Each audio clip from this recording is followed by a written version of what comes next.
لەسەر ئەو کێشەی کە دروست کراوە بۆ کورسی پێکاتەکان لە هەرێمی کوردستان دەمانەوێت ئەم شەو قسەی زیاتر و پرسی زیاتری لەسەر بکەن کە داخۆ هۆکاری ئەمە چییە و مەبەست لە ئەم بابەتە چییە؟ بە میوانداری زۆر بەڕێز ئانۆ جەوهەر سەرۆکی هاوپەیمانی حەمەڕابی کە ڕاستەوخۆ لە ستۆدیۆ ژووری هەواڵ لە لامان میوانە کاگانە زۆر بەخێربی گەلێک سوپاس بۆ بەشداریکردنیشتان لەگەڵمان لەم گەشتەی ژووری هەواڵ بۆ خۆ دەزانی داوایەک لە دادگای فێدراڵی تۆمار کراوە دژی کورسی پێکاتەکان. ئێوە داواکاریتان لە دادگای فێدراڵی چییە؟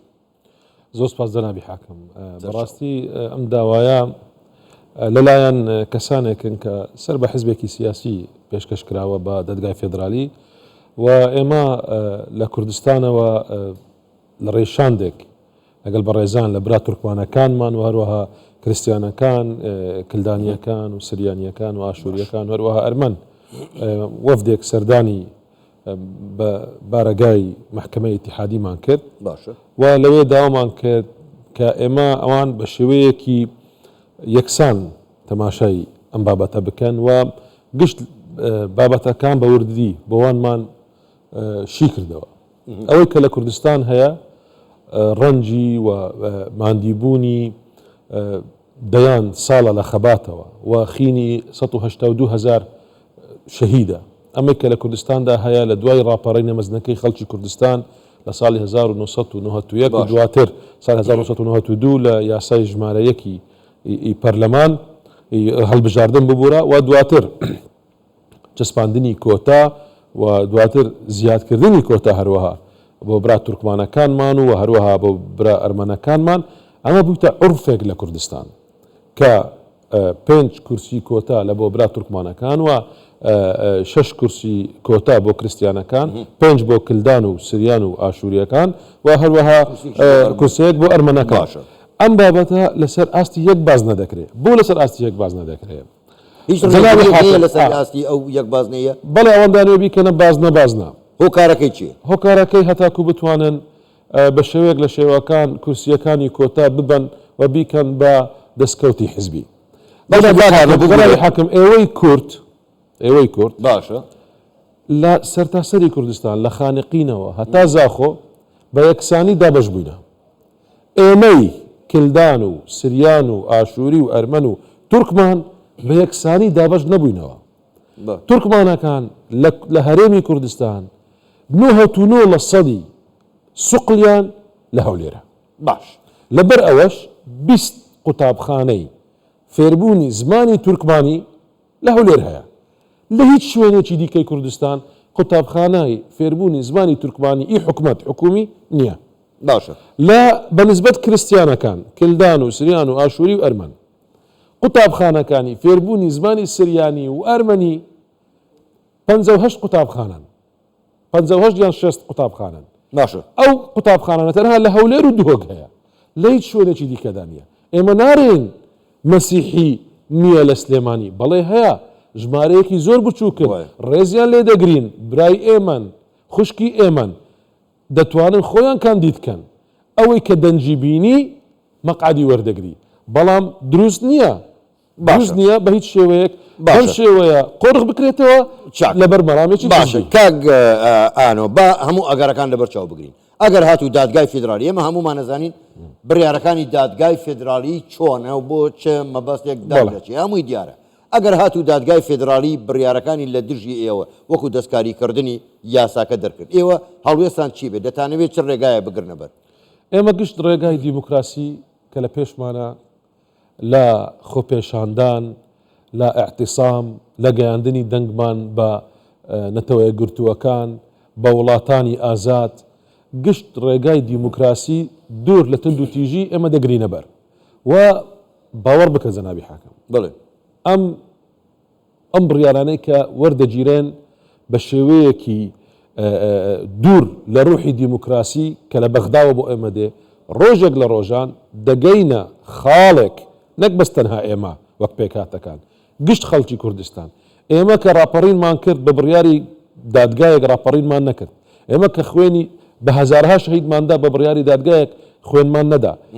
ڕۆژێک لە ڕۆژان دێ ئەگەر بەم شێوەیە مامەڵە بکەن لەگەڵ ئیرادەی ئازادی کوردستان، خەڵکی کوردستان دێتە سەرجادا هەر ئەو پەرلەمانەکەی دەگەڕنیتە پەرلەمان هەر بە خۆشی یاسای خۆی دادەنێ و هەڵبژاردننی خۆی دەکاتن و ئەوانی دیکەش بکەیت. زۆر باشە کاگانەوە بۆ خۆت باشە زانی هەم سەرۆک بارزانانی هەم سەرۆکی حکوومەتی هەرێمی کوردستان مەسرور بارزانانی پاڵپشتی تەواوی پێکاتەکانیان ڕاگەاندوە بە هەموو توانای خۆیانەوە. ئێوە خوێندنەوەتان بۆ ئەو پاڵپشتی ئەوان چییە؟ پاڵپشتی ڕێزدار جەنابی سەرۆک ئەمە و پاڵپشتی ڕێزدار جەنابی سەرۆکی حکوومەت ئەمە زۆر کارێکی متەوەقع بوو. جەنابی سەرۆک لە کاتی شۆڕشەوە دوایە لە کاتی ڕاپەڕین و دوای ڕاپەڕین لە دانانی یەکەمین یاسای هەڵبژاردننی کوردستان هەر جەنابیان داکۆکەرێکی بەهێز بوو بۆ ئەوەی کە کورسی کۆتا بوونی هەبێت لە یاسای یەکەمین یاسای هەڵبژاردننی کوردستان کە ئەم کاتە بۆ یەکەمین جار بوو لە ڕۆژهەڵاتی ناوەڕاست کە ئەم کارە بکرێت و جەنابیان بە درێژایی خەباتی سیاسیان هەمیشە پێک هاتەکان کریستیانەکان و تورکمانەکان نزیکترین کەس بووینە بۆ ئەوەی کە بەرگریان لێ بکە و بمینێن لە کوردستان.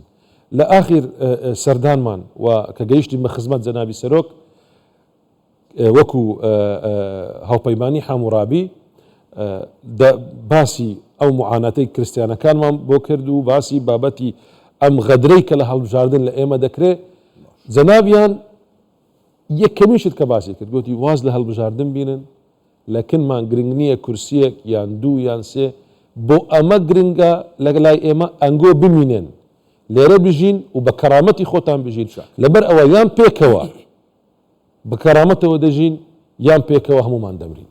زۆر باشە کاک ئانۆ ئەمە بە زۆر بەڕاشکانە وەڵامی ئەم پرسیارم دێتەوە تۆ وتت هەندێک لایەن و هەروەها گوتیشت مەسەرەن لە شاری وەکو سلێمانی ڕاستە کریسیان لێ بەڵام ڕەنگە بایی کورسیەک نەبێ هەروەها ڕەنگە هەندێک تورکمانیش لە کفری هەبێ باشە ئەو لایەنەیە ئەو لایەنانەی کە دەیانەوێت کورسی پێکاتەکان دابشکەن کورسیەک یا دوو کورسی ئەگەر بڕۆ بۆ لایەنە هیچ لە سەنجی ئەو لایەنانە گۆڕێ.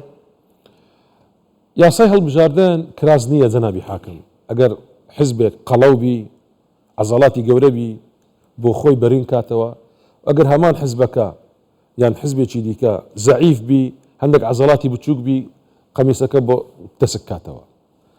ئەمە یاسایەکی ڕەهەندی نیشتیمانی هەیە و ئەم یاسایە تەنها پەیوەست نییە بە ملەتی کورد ملەتەکانی دیکە هەند و لەگەڵ کورد خوێنیاندایە خەباتیان کردیە لێرە دەژین لەگەرتانن مافیان هەیە کە لە ناو گۆڕەپانی سیاسی هەڤاڵی هەبی و مافیان هەیە ئەوەی کە ڕەکەباری بکەن ئەم مافە نابی لە ئێمە بستێنرێتەوە ئەمە هەر یعنی بەشێکە لە مافی مرۆڤ مان پێک هاتەش بەشێکن لە مافی مرۆڤ پێش دوو ڕۆژ بوو دوایە کاگانەوە ئەوە جێبەجێکردنی چی ئەجێندایەکە ئەجندایەکی 100% یەک ئەجندایەکە بۆ نەیارانی کوردستان لەسەر ئاستی هەرێمی کە دەیانەوێت ئەم پێکەوە ژیانەی کە لە کوردستاندا هەیە لە باب و باپیرانەوە بۆ ئێمە مایە و ئەم حکوومەتە و قیادەی سیاسیە بە حکمەتی خۆی تا ئێستا پاراستیتەوە دەیانەوێت ئەومان لێ تێک بدەن و دوو هەروەها دەیانەوێت لەبەر مەرامێکی سیاسی بۆ ماوەیەکی زۆر کوردی 4 ساڵی وەختی پەرلەمانی دەستکەوتێکیان بەدەست بکەوێت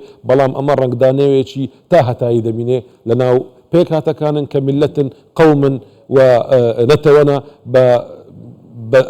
بە درێژایی مێژویان کە لەگەڵ ملەتی کورد پێکەوە دەژین ئەم غەدران لێ نەکرایە. کاک ئانۆ پێ دوانێ ینی ئەمە وەکو پیلانێک یاکو وەکو ئەجێندایەک بۆ ئەوەیە کە ئەستەن پێکهاتەکان بە دەردی پێکهاتەکانی عێراقیش بچێت بە خۆ دەزانی ینی کریستیان لە بەغدا 100 ملیۆن و نیوەک بوون ئێستا چەندیان لێ ماوەتەوە پێ دوانی یان ئێمە ئەجێندایەکە لە بینی هەردوو لا دەیانەوێت پێکهاتەکانی کوردستانیش بە دەردی ئەوان ببن. وەڵا خۆ ئەوە زۆر وازحە کە ئەمە موامەڕەیەکە پەیلانە کە دەیانەوێت بارودۆخی پێکەوە ژیان لە کوردستان تێک بدەن و ئەم نامەیە کە ڕێزدار جەنابی سەرۆکی حکوومەت بۆ سەرۆکی مەجلیسی قەزا و بۆ بەڕێز جارین بلاسخەرت و بۆ نێردە دیپلۆماتیەکان نرد زۆر بە ئاشکرایی جەنابیان باسی لەوە کردیە کە حکوومەتی هەرێمی کوردستان هەمیشە بەرگری لە پێکهاتەکان دەکا و هەروەها حکوومەتی هەرێمی کوردستان مەترسی خۆی پیشان دەداتن و جەنابیان وەک سەرۆکی حکوومەت بۆ ئەوەی کە دەبێت مافی پێکهاتەکان بپارێزرێ و بە هیچ شێوەیەک مافی کورسی کۆتایان لەژێر ترس و خەتەردا دابێت. زۆر باشە زۆر بەڕێز ئانۆ جەوهەر سەرۆکی هاوپەیمانی حاموڕابی گەلێک سوپاس بۆ بەشداریکردنتان لەگەڵمان سپاس بوویەوە شەوتان زۆر باش. سپاس. گەلە سپاس.